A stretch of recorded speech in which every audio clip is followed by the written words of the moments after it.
do, trying to achieve, which is to become, you know, carbon neutral, hopefully in the, you know, years to come, or at least have a good reduction. So what the PIFNC has proposed here is to move the differential rate from 80%. That was done, I think, back in 2011, 2012. And we'd like to see differential rates used much more across the council to prevent these massive spikes that we're incurring. Now, whether that be in the farm or whether it could be used down the track in commercial, industrial. And it's interesting when you look at the graph here, both the commercial and industrial categories of rates have either stayed the same or reduced.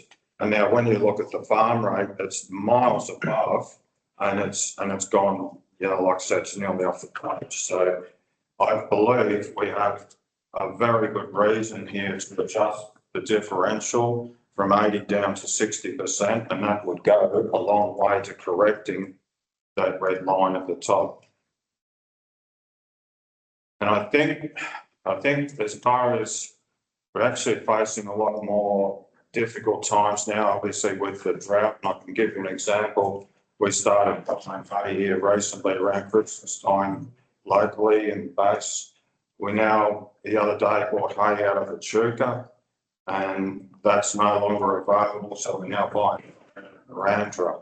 So the expenses on us this year are going to be astronomical. And it's just a matter of, you know, we're not looking to make a profit, we're looking to come out the other side. And we've also got, obviously, the tax that the government are trying to bring in with the fire services levy, which is, I don't want to go on too much about that, but with those two things, I think we really need to look at that line that's going skyrocketing off the page. And, you know, we're not asking for a handout, we're just asking for that to be equitable. You know, and the way I say that at the moment, it's not equitable. So is anyone, Ron, you've got a question up here? Yes. Through you, Madam Mayor, 2 points. First of all, there was quite a segment on ABC this morning with row 15 about Australian under drought, which was really moving. My question to you, though, does this submission include the impact of the new services tax? Does not really, because this was done prior to that. So this will exacerbate your submission. Yeah, it would be done. Yeah. Tim? Yeah, Bill, I'm guessing that you would be arguing that the cost of providing services to you for council has not increased as much as what we see on that graph there. And so that the revaluation upwards of your properties is out of kilter with the cost of providing services. Yeah. Exactly, and as an example, like I think you'd already know that the South Gippsland Shire have already shifted their differential farm rate. And if you look to the west, to our next neighbour, Mornington Peninsula Shire, they've got a house in curtilage rating set up. So the house in curtilage is rated the same as residential houses in the suburbs. And farmland there is on 30% differential. So that's a massive 70% reduction on the farmland. And we can, from our farm, we can see Mornington Peninsula. So I think, you know, in the future, that's something the Shire could look at in Buck's case to copy somewhat of what Mornington Peninsula have done, because that's the way you need to progress to make the farming viable, because otherwise you just get rated out of existence. You know, it just becomes no longer viable, particularly with all these other factors happening at the same time. You had a follow-up question? Yeah, follow-up question is just about the bird. You know, I'm wondering, Bill, what you think. Just introduce a new topic there, Tim. I don't think it relates to that increase in land value. Land value. Yep. So with the bird proposing that farmland can be rezoned, for high-end tourism developments. Do you see that impacting on what's happened here to the increase in values, which is created, basically creates that rapid upward turn to the graph?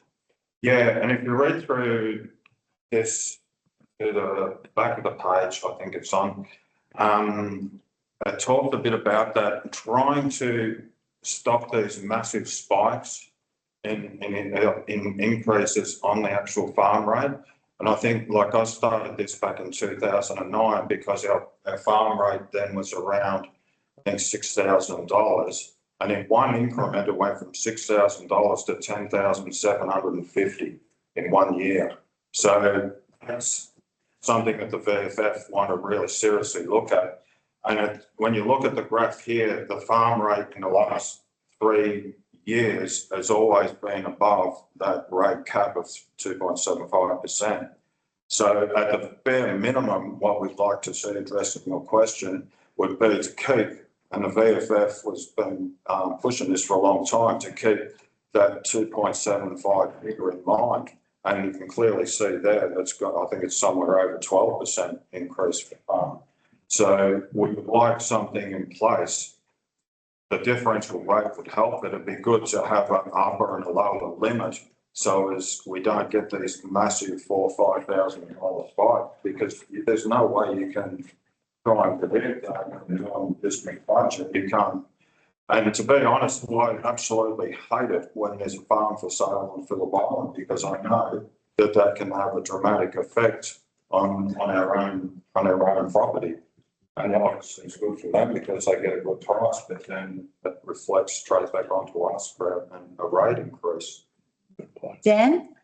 Bill, I'm just interested, it's a hypothetical, the land management rebates, if that costing for that was moved across to the differential rate and we've reduced it down to 70 or 65, are you happier to then have the money back in your pocket to spend how you want it rather than being told how to use it through the rebate scheme? I think that's a little bit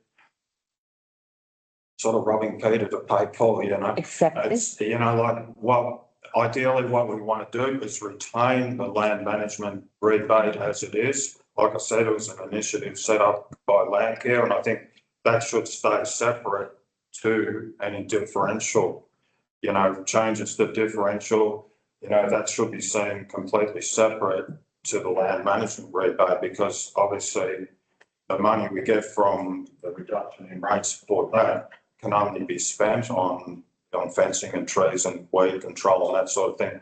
So, I was thinking in terms of the drought situation at the moment. So if it was one-off for 1 year, for example, then people could use the money for feed and improvement in water supply, etc. And I was just wondered if that would be effective at all. That was all. well, I think the land management rebate was set up specifically to do, I see it more linked to, what the Shire are trying to do with carbon and all that sort of thing. So, yeah, so I think you basically need the land management rebate and the rate differential to be two separate things, and be seen as two separate things. Part of the climate action plan. Mm. All right. Thank you so much, Bill, for once again coming in. I know you were here last year requesting very similar. So councillors will take on board all of the issues that you've pointed out and concerns that you have. Thanks very much, everyone. And like I said earlier, we're not looking for a handout. I just think, that spike in rates needs to be addressed by the differential. Great. Thanks, Bill. Thanks very much, Thanks, everyone. Graham. Thanks. Could I say three things? Well, the rebate for your tourism, so the Shire looks beautiful and lovely. The farm rates, that's based on unrealised capital, supposed gains. But the soil is the farmer's working capital, the same as Medico, who's got his X-ray machine and the engineer for their seeing in glaze. So the difference, and the the other levy, I've forgotten. It's really. I've broken the rules to let you have a say there, Graham. But there was a huge rally yesterday. Mhm. Yeah. Yeah, I saw that. Monstrous turnout for what anyone would have expected. Mm. It's all to do with unrealised capital and the shire rates. There was the state government many years ago, we haven't even got an answer from them on the Dell. The other thing we haven't got an answer from them is on the rural, on the rating system. There was commissioners, I went to their talks where they wanted to ask lots of questions and all that. And I did happen to know one of the commissioners, but we haven't got a report from the state government on that. But one of the things they work on and what the commissioners recommend is that the rates be on a 5-year rolling average system. Then you don't get the spike that Bill mentioned about. It helps to average it out. Oh, thanks, Graham. I'm going to have to stop you there. Thank you. All righty. All right, Don Turner.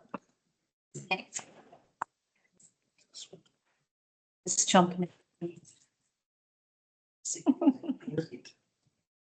Excellent. Welcome, Don. Thank you. I'm Rochelle, your mayor. Thank you, Michelle. Yeah. And thank you for giving me the time to speak to our submission. I'm here on behalf of the Phillip Island Recreation Incorporated. And it seems to me that aquatics has been pretty much ignored in this budget. And I believe that that's mostly because the budget was drawn up according to the priorities of the previous council. Okay, and it seems that aquatics had been bumped from the 10-year financial plan and the advocacy strategy, whereas aquatics had been on both of those council documents in the past. So I'm not sure what happened with that.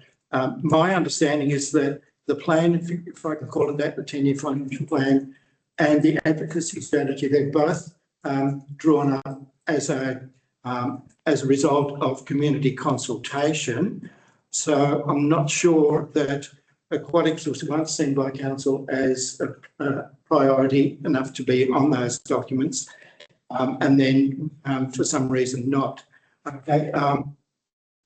It seems that the lead up to the 2024 Pasco Shire Council elections, it was evident that aquatics is a community priority, with many candidates articulating that they, through community consultation, they saw, well, the whole of the recreation plan and including aquatics, they saw them as a priority. And that's actually been referred to even in this week's Phillip Island and San Remo advertiser. And if we move forward to the 2025 federal election campaign, it's been quite obvious that aquatics was once again, and the whole of the recreation was once again a high priority, in that through community consultation, the major candidates, if I can call them that, the 4 candidates who polled the most votes between them, they all had good things to say about aquatics and about recreation in general, and were prepared to put money in. So it seems to me that from a community point of view, it is still a very powerful, it seems a very powerful need. Okay, what I'm asking is that as a matter of priority, the council reconsider when drawing up the 10-year financial plan and the advocacy strategy, that council reconsiders to make aquatics as part of that strategy. It seems to me that this is a huge chance to get money from both federal and state governments, because it is seen that aquatics is an issue. And that's pretty much it. So it's not so much this year's budget that I'm here to address, but it's to bring the thinking around so that it becomes a budget issue in the future. Are there any questions you would like to ask of me? Ron? Yeah, thank you, Don, for your presentation. I'd like to know how much community money is being held by the aquatics group? Yeah, thank you for your question. A lot of money was raised some nearly 30 years ago now, and some of that has been spent and other money has been raised in the meantime. The Phillip Island Aquatic Centre Fund is currently holding just under $100,000 in the bank, and there have been promises from Rotary, and this is going back probably a decade now, of another $25,000 that Rotary is holding on our behalf. And the Bendigo Bank has also offered 5 yearly amounts of $25,000. I think that's the figure, $25,000. So yes, there is community support out there financially, even though $100,000 doesn't seem very much in terms of what aquatics is going to cost in the future. But we acknowledge that it has to be council that is asking for money from federal and state governments. We've heard that from previous federal ministers and from current state politicians as well. So, Thank you. Thank you, Don. Thank you for taking the time to come in and present to council today. I'm sure that we will take on all that you have offered us. thanks, Michelle. Yeah, the only other thing I did want to show was that Labor, through Charlie Fletcher, as a candidate, an unsuccessful candidate, but Labor had offered to fully fund the recreation needs of Phillip Island there. So that can still be leveraged, in my opinion, even though Charlie Fletcher wasn't successful himself. Yes, Chair? I've just wondered, have you got any costs that this project would cost? Okay, so the council's aquatic strategy was for 2 centres. I understand the total of those 2 centres will be somewhere around $98 million. So the figure that we've been thinking about for aquatics on Phillip Island would be half of that, so $48 million. So we acknowledge it's a lot of money. So. Thank you. Thank you, Don. Good, thank you. Again, thanks for coming in and presenting to us. Thanks. Good luck, Mike. Have a lovely afternoon. Good, thank you.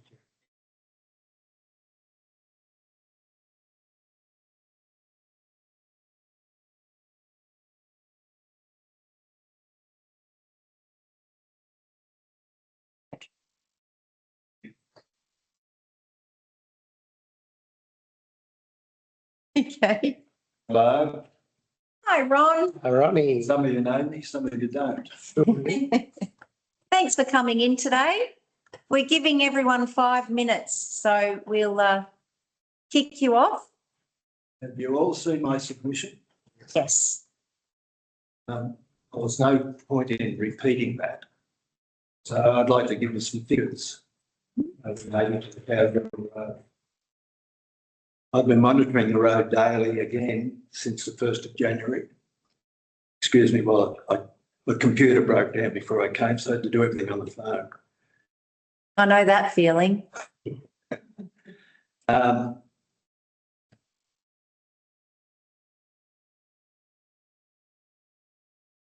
Number of kills on the road since the 1st of January to the 25th of May, 202 kills. Wallabies, 101. Now, I'm aware that Mornington Peninsula had a road in Flinders where they had 72 kangaroos killed in 12 months, and yet they received grant money to introduce dynamic speed signage over there. dynamic speed signage on it, if somebody's speeding, the sign indicates to the car speed to slow down, I think, over in the Mornington Peninsula. But that's 32 in 12 months against 100 in 5 months on the island. The other thing I don't know if you're aware of, you see the traffic on the Cowsville Road. I received from the council through Hugh Dixon monitoring information, and I extracted a 3-month window out of that. In November, December 2019 and January 2020, the count was 189,000 vehicles. Now that roughly works out to 2,000 a day. That's each way. Of those vehicles, 37% were exceeding the speed limit between 80 and 95 kilometres, and a further 6% were exceeding 95 kilometres an hour. Now, use the speeds, and that should have happened with the stage 2 road speed review. I just give you those figures if you're unaware of them. To me, they're very dramatic and unacceptable. That's all I've got to say. Well, no, not quite. This is about the budget. Now, my concern is if the council gets funding, there will be other bits and pieces that have to be done that haven't been accounted for in doing a speed change out there. And I feel there should be an allowance put aside to accommodate any unforeseen circumstances. Stage 2 road speed review is almost 4 years away from when it should have happened. Why hasn't it happened? Councillors, I'll leave it in your hands. Thank you, Don. No questions from councillors at all? Sorry, it's Ron, isn't it? Sorry. Yes, Tim. Yes, Ron, I'm wondering if your figures substantiate what I've noticed anecdotally, is that between the racetrack and Berries Beach Road, which was formerly 100, used to see wallabies, splattered all the way along that road when it was 100.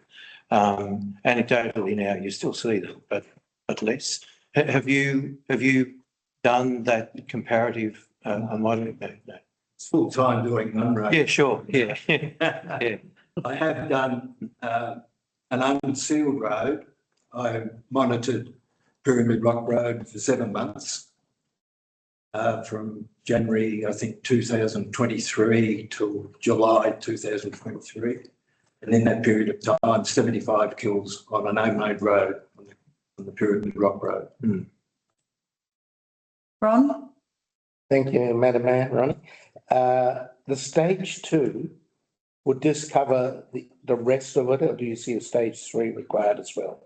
I can't see why, if we have a stage 3, we'd be waiting another 10 years. In stage 3. If we use a stage 3. So you'd like to I'd like to see the whole lot put together. and budgeted for that. But I don't know how the grant process works. It may be, you might be able to get a grant for one part, but not the other part. I'm not aware of how you work this out. Thank you. Thank you, Ron. And my apologies, I called you Don before. The person before you was Don. That's all right. They shouldn't have Don then Ron on my list. But thank you very much for taking time to come in and talk to council. We really appreciate community members coming in and hearing directly from you. So thanks again.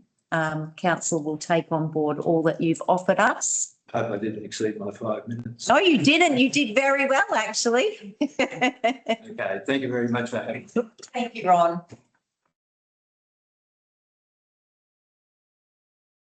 Next is Trudy and Brad from the BMX Mountain Bike Fun Station. I understand that this group had a presentation which will be circulated to councillors. We haven't got the ability to show presentations in this forum. So governance has advised that we can get a copy of the presentation and circulate it to councillors. Hello. Hello, how you going? Well, thank you, Thanks. Rudy and Brad. Thanks very much. This afternoon. We've got 5 minutes, so I'm going to get straight into it and hand over to you. Thanks very much. Jansen, Trudy Smith, we're part of the Basque Coast Mountain Bike Association. So I just want to discuss the what in the draft there seems to be the mission for any further mountain bike implementation activities in the next financial year. So just a bit of a background. Council adopted a mountain bike strategy last year. That identified a bunch of sites that were suitable for mountain biking facilities in the Basque Coast, and also detailed a strong need and desire within the community to have mountain bike facilities. So alongside that, the Basque Coast Mountain Bike Association was formed. So that's a community-led association. We're all part of the committee, but there's actually over 100 members as part of the association. And since the strategy was adopted, council have worked with us and some other stakeholders in developing the implementation plan to implement the strategy. Part of that plan has identified 4 key sites, which would be ideal for further development of mountain bike facilities in those areas. The 4 sites are Gap Road on Phillip Island, West Area Road, which is our coal mine site in Wonthaggi, and some other sites on Phillip Island, Sunset Strip and Five Ways. They're small sites. Part of the implementation plan. Apologies, Matt, sorry. That's okay. Sorry, Brad. Identified a need for some concept designs at those sites. So since then, us, the association, some other key stakeholders and the council officers have engaged a design consultant in World Trails to develop some concept designs at those 4 key sites. So now that all that work's been done, we're seeking funding in the next financial year to continue with the implementation, and that would involve some further design work at those sites, cultural heritage, that type of thing, and then move into a shovel-ready state and deliver some works at one of the sites. The whole project across the 4 sites, the cost estimate that the designers did is 4 million, so that would have to be staged over multiple years. For this financial year, we'd be seeking 500K to allow us to move ahead with the detailed design and build some facilities at the Gap Road site, which would basically be a jump line, which would be suitable for a large range of participants, generally from kids aged from 5 to adults up to our age and above. So it's a fairly broad range type of facility that we'd like to see constructed, and that would be stage 1 of the implementation plan. So yeah, at the moment we don't see any budget that's been allocated. We don't think that's right. We want to see this moving. We don't want to see there's been some really great momentum and effort from council to get to where we are now. We don't want to lose that momentum, and we're seeking funding to keep going, basically. Anything else, Trudy? That was great. It does, obviously cycling and bike riding fits into many of the plans and strategies that are already being invested in with council. So we're hoping that we can just build on what you already have in your plans and strategies and start to action some of those items by implementing this. And obviously it is very much a family activity, and starting youth young and getting into the bike riding and everything and providing these facilities will help build that healthy, resilient community that Basque Coast loves. So, Councillors, got any questions? I'm going to go to you first, Tim, because Ron was first last time. Sorry, hogging, but you would that's a really nice presentation, but you would have a better handle on the benefits of a mountain bike track on the island than perhaps we would. We recognise that that there's, benefits to this local community, but you're part of a broader association of mountain bikers. Did you want to just sort of elaborate at all on what you think in terms of, bringing extra people to the island, like the growth in mountain biking, etc.? Yeah, sure. I think there's statistics around. I did have a presentation that shows some of the statistics, but I think mountain biking, there's over 340,000 participants in Australia at the moment, and I don't have, that's obviously a macro level. I don't have too many statistics on a micro level, but just from our, I guess on a very micro level, from our group, there's, as I said, there's over 100 people part of our association and a lot more in the greater community. There was an event last week in Dramana, and that had 40 families from the Bass Coast attend that event in Dramana. That was just to go right around with some other kids from other areas in a facility called Red Hill and another facility at the primary school that they've built there. So I think that showcases the strong desire from our community. There's also a bunch of kids in our community who've entered events recently up in New South Wales and Thredbo and all over the place that are doing really well. But there's these families everywhere that are just getting in the car every weekend and driving 2 hours to go ride somewhere just because we don't have anything local. There's also the adaptive side of it as well. The adaptive mountain biking has become really big lately. So there's it provides for all parts of society, basically. Nearly, I think 45% of our members of the association are female, so that's a strong point. We want to get women and girls out in the outdoors. Mountain biking is your ticket there as well.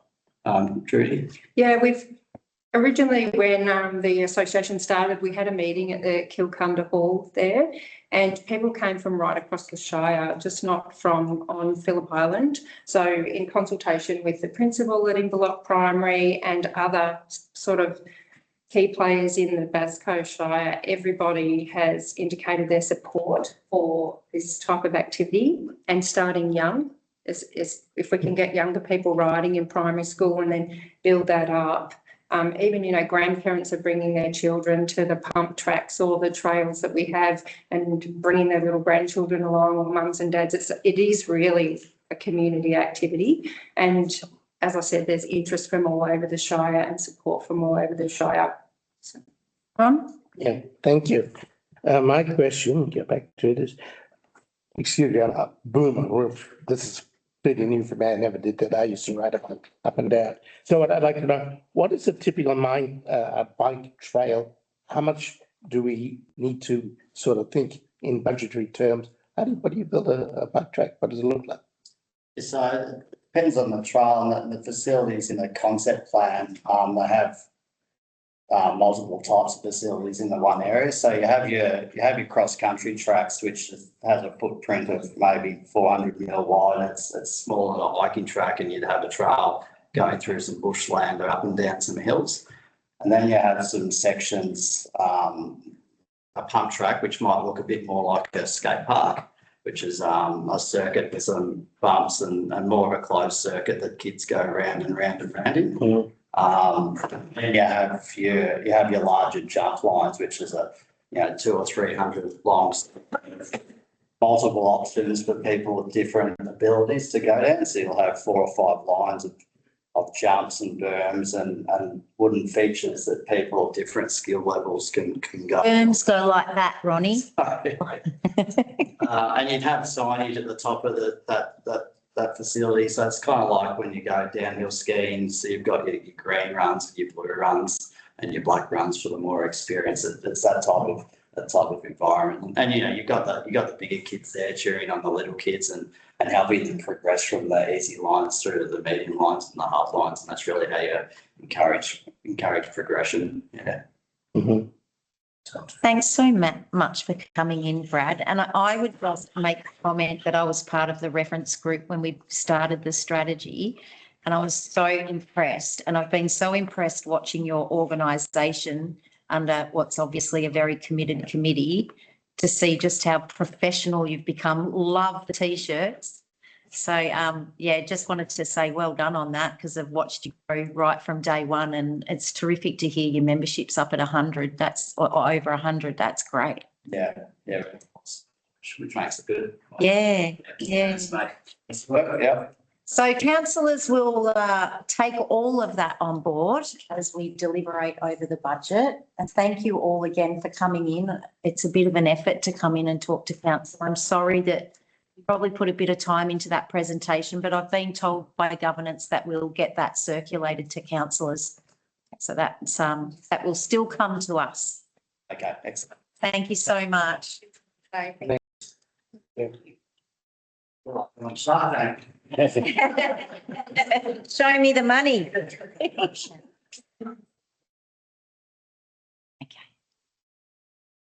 And I think that was it for our submissions today. Am I correct, Christy? Yeah, that's it. So we're now